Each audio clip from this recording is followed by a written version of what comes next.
Ayan, so update nga po pala dito sa 600 kilowatt on-grid rehabilitation. Ayan po si Boss G at ang JT4 team.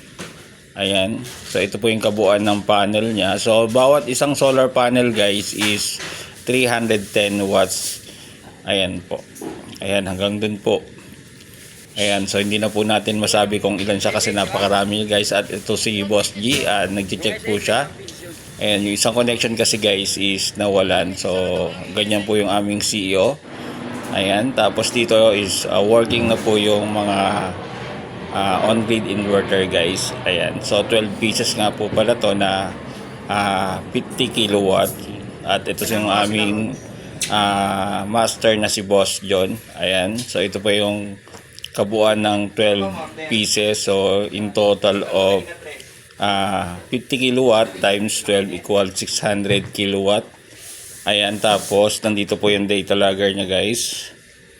Ayan, tapos dito na sa side na to guys. So after nito guys, kailangan may thermal scanner, yung mga circuit breaker. Ayan, para at least ma-determine kung saan po yun umiinit para safety po. Ayan, so that's for today's video.